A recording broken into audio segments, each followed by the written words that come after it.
Indonesia for Global Justice melihat industri pertambangan itu tidak bisa dilepaskan dari diskursus internasional gitu.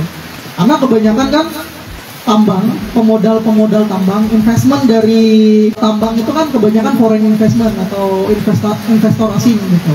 Sehingga investor itu sudut pandang dari pembangunan tambang itu ya untuk mengakumulasikan kepentingan kapitalisme gitu kan.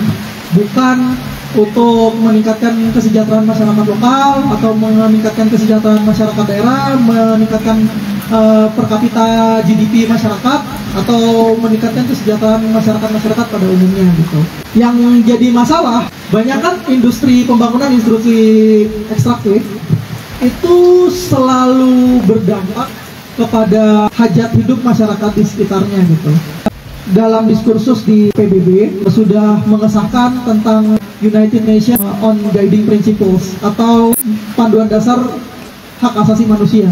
Perjuangan awalnya tuh aturan ratifikasi aturan ini sifatnya voluntary, maksudnya sukarela gitu. Jadi kan PBB karena melihat ada dampak industri ekstraktif, terutama pembangunan tambang atau perkebunan, sawit dan lain sebagainya itu bisa berdampak kepada hak asasi manusia, hajat masyarakat indigenous people atau masyarakat adat. Jadi di PBB mereka sudah mulai mengesahkan yang namanya UNGPs gitu. Dan sekarang juga sedang mendorong liability atau pertanggungjawaban dari korporasi supaya mereka respect to human rights gitu, atau menghormati prinsip-prinsip dasar hak asasi manusia. Yang sekarang tuh dalam working groupnya tuh dikenal sebagai legally binding instrument on transnational corporation gitu, atau instrumen hukum yang mengikat untuk korporasi. Tapi itu masih resolusi di PBB masih dari terakhir tahun 2014, mungkin masih stagnan lah untuk pertanggungjawabannya.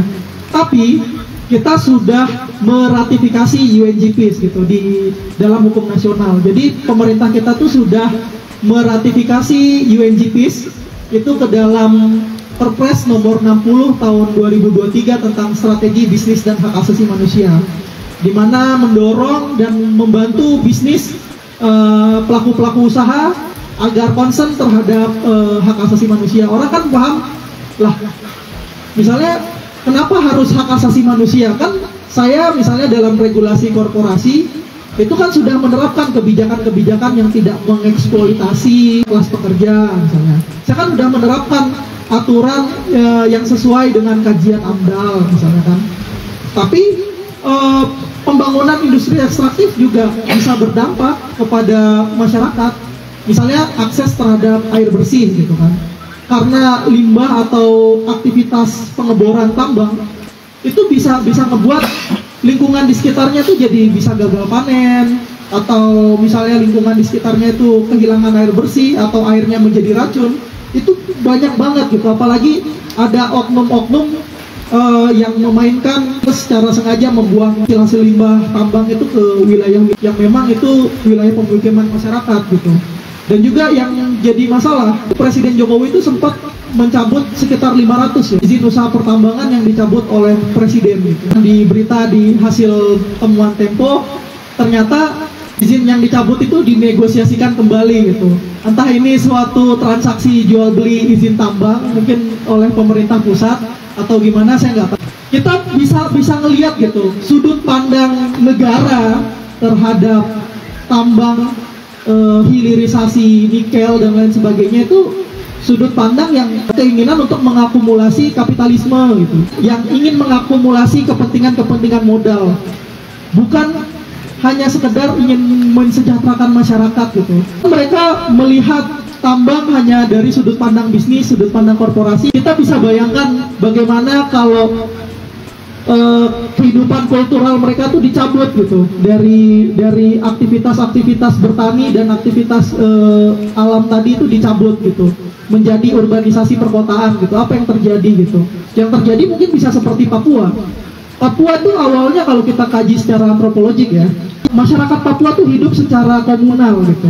Mereka hidup dengan cara berkelompok dan sangat memegang teguh kebersamaan gitu. Ketika ada kebijakan mewajibkan mereka pakai baju, kan dulu mereka pakainya koteka ya.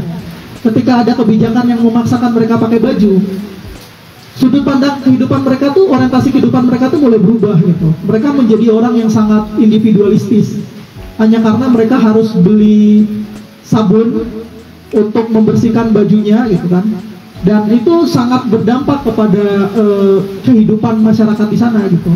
Yang awalnya mereka sangat komunal, tiba-tiba berubah menjadi masyarakat yang sangat individualis gitu.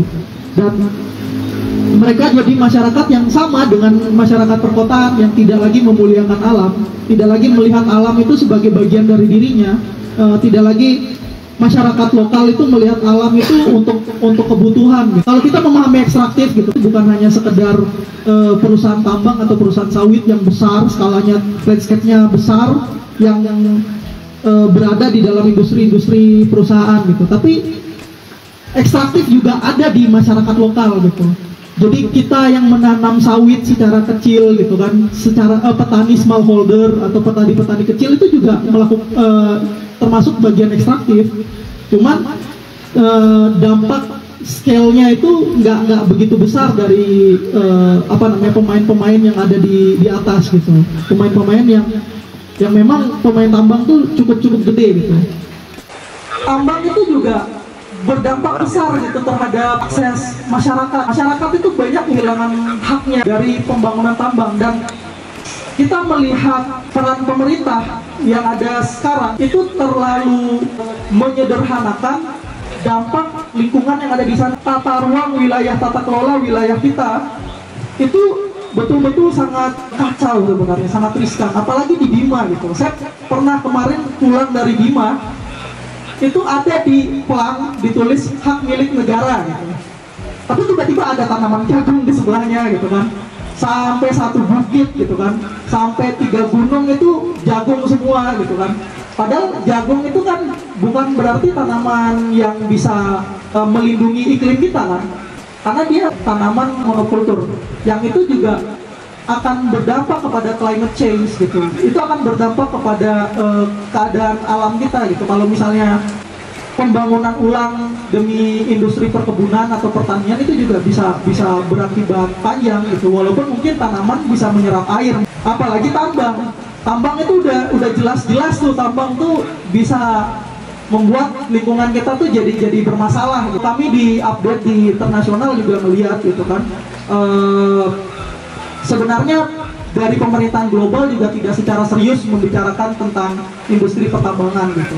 Karena kalau kita baca beberapa draft, misalnya di dalam Indonesia, Europe Union Comprehensive Economic Partnership Agreement, misalnya EUSEPA, yang sekarang negosiasinya sudah ke-16 kali, terakhir itu di Brussels, membicarakan tentang lingkungan dan lain sebagainya, sustainability. Mereka nggak terlalu ketat dalam mengatur tentang industri pertambangan gitu. Salah satunya juga ada draft yang namanya tuh Europe Union yang sedang disodorkan oleh Eropa kan, Aliansi Uni Eropa, itu namanya Europe Union Forestation Regulation atau EUDR, yang dimana EUDR itu melakukan standarisasi terhadap komoditas pangan, contohnya kayu, logging, sawit, CPO, dan kopi. Ada kopi juga. Intinya ada 7 komoditas. Tambang itu begitu besar dan nggak bisa sesederhana